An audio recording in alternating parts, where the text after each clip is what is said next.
Casey Allison's case is not getting the same amount of attention that Karmelo Anthony's case is getting. You don't see the same type of outcry. You know, his family isn't getting death threats. Kyle Rittenhouse got tons of death threats. His family got tons of death threats. They literally had to go into hiding. The judge got death threats, and I covered them during one of my shows. So all you race baiters out there crying about the judge in the Karmelo Anthony case getting death threats from a single individual, just shut the fuck up. The judge was not being criticized and condemned for reducing bail because Casey Allison also had his bail reduced, Art. Nobody said nothing. But when the sister judge reduced bail for Karmelo Anthony, there was a national outcry. And I just think these two cases continue to show us, as African people in America, the double standard that exists at the heart of the American criminal injustice system. The judge, in fact, reduced Karmelo's bail. She reduced it from $1 million to only $250,000. On the flip side, there was a national outcry when the judge in Kyle Rittenhouse's case didn't increase his bail. In fact, they wanted Kyle's bail revoked completely, and the judge refused, keeping it at $2 million. Gee, $250,000 versus $2 million. And this dude has the nerve to claim that Karmelo's bail is an example of America's criminal injustice system. Now, looking at Karmelo Anthony, Art, the video was released on the school district's website. I have not seen the video. They are requiring that you register on the website if what I've been told is accurate. And then when you register, they will grant you access to view the video. But the video has not been made available for people to see it conveniently on YouTube or anywhere else. And my question, Art, if you're so convinced that Karmelo Anthony did not have a right to stand his ground, if you're so convinced that he engaged in premeditated first-degree murder, why not show the video for all to see? Who said that the school district is making such claims? I haven't heard the school superintendent or its press officer claiming that Karmelo is guilty or not. But to answer your question, Umar, one of its students got stabbed to death. Of course they're not going to release the video. It's one of their students being killed. Have an ounce of empathy for a change. Why are you only putting it on a certain platform and making people register in order to watch this video? Why do you need the names of everyone who views this video, Art? To me, they have something to hide. Because as you know, Art, when black people commit crimes, they put it on the internet within weeks.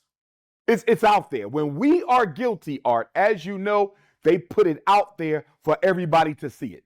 Why are they being so careful and so particular about releasing the Karmelo Anthony, quote unquote, stabbing video? Why are you not showing it? Why is it not on YouTube? Why has it not been released to TMZ, to CNN, to C-SPAN, to Headline News, to USA Today, to the New York Times, to the LA Times? Why is it not being shown on these mainstream white-owned media platforms? Neither you nor TMZ nor CNN need to see it.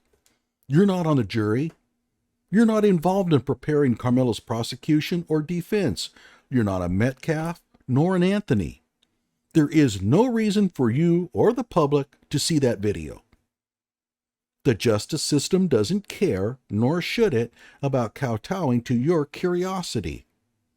The video hasn't been shown to the public, and both political stripes are claiming it was because it either showed criminal intent or it didn't. I am tired of this. If he had been black, they would have shown the video by now. If he had been white, they would have shown his photo by now. If he had been Asian, they would have charged him by now. All of the races engage in this ridiculous only if argument, and I can't stand it.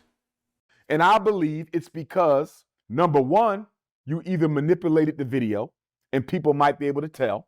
I'm not saying they did it, Art. I'm saying that I'm suspicious of the possibility that the video may have been doctored, because why can it only be seen on your website?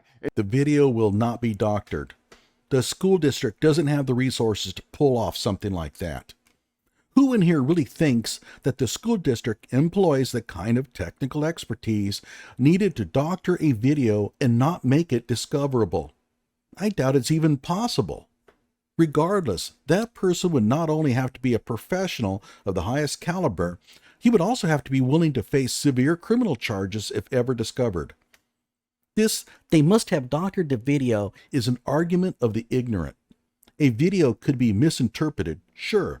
Doctored so that a trained professional couldn't spot it? No way. By the way, one of the best ways to prevent people from trying to doctor a video is to not release it. If the doctoring of videos is really his concern, then he shouldn't have any problems with the school district not allowing the public access to it. After all, the video is already in the hands of the police, and so it will end up in the hands of the defense during discovery. And you can't use the excuse that these were school-age children. And the reason you can't use that excuse, Art, is because you can redact their faces. You can redact their faces and still show the video. Yeah, we redacted the face of the kid getting stabbed so that the public won't know it's Austin Metcalf. And we also redacted the face of the stabber because we don't want people to know that it's Karmelo Anthony. So you can't use that. You can redact their faces and still show the video. So I don't know why they're being so selective about who watches this video, but they're never that protective of a black child. And they're clearly not protecting Karmelo Anthony because they want to see the young man spend the rest of his life in jail. Umar has to make this claim that the school district wants Karmelo convicted so that he can explain away why they're not protecting Karmelo's identity as much as Austin's. After all, Karmelo's in the video too. This is called intellectual dishonesty.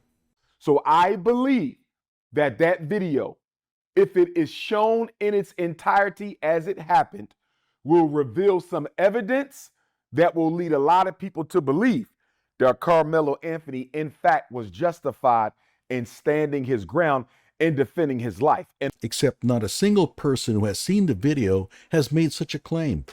We'll see, but I don't think that video is going to help Karmelo's case any. And the one thing that came out since our last conversation, Art, was the incident took place on the bleachers. I didn't know the incident took place on the bleachers. Gee, it sounds like you're really investigating this incident closely, Umar. The photo showing the tents covering the bleachers didn't tip you off? So not only do you have Karmelo Anthony minding his business under this tent on the bleachers, these two racist white children, and again, I'm sorry for the loss of the son to the parents. I'm sorry he's gone, whether he's black, white, red, yellow, or brown. Nobody deserves to be predeceased by their children. I want to be clear about that. There's no evidence that the Metcalfs were racist. Umar just makes it up. Because on top of being dumb, he's also a liar. But with that being said, you have these two white boys, athletes, who weigh more than Karmelo does, who come to him. They have a history of bullying students, Art. That's another thing that has come out in this. They have a history of bullying students. This is not the first time. There's no evidence of the Metcalfs being bullies. None. Maybe they were, but there's no evidence of it. And I'm being told that they threw, and again, I didn't see the video, but people are telling me that they threw Karmelo Anthony or attempted to throw Karmelo Anthony down on the bleachers. No one who saw the video made that claim. I'm being told that is simply code for someone who follows my channel texted me this claim. I'm being serious. That's where Umar gets his information. Anonymous followers of his just text it to him. Other people are arguing that the video does not show that. Some of these Sambos are arguing that there was no altercation at all. There are a lot of people out there making all kinds of claims about what happened. If you make a claim that supports the Metcalfs, you get called a Sambo. Why? Because if you're black, you're supposed to offer testimony that supports Karmelo, because he's black. There is little doubt in my mind that Umar thinks those 8 witnesses who testified that Officer Darren Wilson defended himself from a violent threat are Sambos. And he doesn't care if they're correct, which they are. Doesn't matter. Michael Brown was black and Wilson was white, or still is. Therefore, Umar thinks you are obligated to lie to convict Wilson. And I'm not exaggerating here. So I'm saying to that, Art, there may not have been a physical altercation, but if they came over and entered Karmelo Anthony's space, clearly that is a behavior of aggression. 2 white kids approaching a black kid coming into his personal space. That is clearly an act of aggression, whether you touched him or not. Yeah. I found the Texas Penal Code on this matter. Section 19.02, aggression. B, except as provided under subsection E, a racist white person commits an offense under the statute if the person, 1, intentionally or knowingly gets in the personal space of a black individual. And what does E say? It's right here. It is a defense to prosecution if the black individual is a Sambo. And depending on what they said to Karmelo Anthony, Art, which will come out in the trial, depending on what they said to Karmelo Anthony, if they did not in fact put hands on him, what they said to him in the form of a threat could have alerted him to the potential for violence and harm, which again would have justified him standing his ground. So Gee, if only Karmelo had told the cop this when he was arrested. Let's be clear. If Austin had made a viable death threat, perhaps that would help Karmelo out. But anything short of that is no excuse to stab someone to death. And no, the N-word doesn't count either. I'm saying here and now, whether they physically accosted him or not, he may have still been justified to stand his ground, given the fact that he was face to face with 2 racists who were larger than he was, who were threatening to remove him, and he felt he only had one opportunity to defend himself. So whether they touched him or not, I'm standing 10 toes down for Karmelo Anthony and his family. Translation. I don't care what happened. I don't care if they presented a viable threat of serious bodily injury or not. I don't care what the law says. I don't care what the facts are. I stand behind Karmelo Anthony. And we all know why. And how do you get a first-degree indictment, Art? How does the grand jury come back with a first-degree indictment? Karmelo for murder, first-degree murder indictment. Karmelo Anthony didn't know he was going to get into a fight with them that day. He didn't know they was going to come over to him and try to remove him from the tent. He didn't know that them 2 racist white kids were going to try to throw him down on the bleachers. Notice how he turned the possibility of the Metcalfs threatening to throw Karmelo down the bleachers into a fact. A few minutes ago, he only said that someone made that claim. Now it becomes a fact. And this is how the race baiters operate. They take witness testimony from someone who probably made it up, talk about how they heard this, then they elevate it to a likelihood, then it becomes a fact. To answer your question, Umar, murder in Texas only requires that Karmelo, A, intended to cause serious bodily injury, and I would think that stabbing somebody in the chest with a knife is an intent to cause serious bodily injury. And B, committed an act clearly dangerous to human life that caused the death of Austin. And yeah, I think stabbing Austin in the chest was clearly dangerous to Austin's life. And did it cause his death? Yeah. If you don't believe me, Umar, here's the actual statute. And yes, there are some polysyllabic words in there, but I think you'll be able to understand it nonetheless.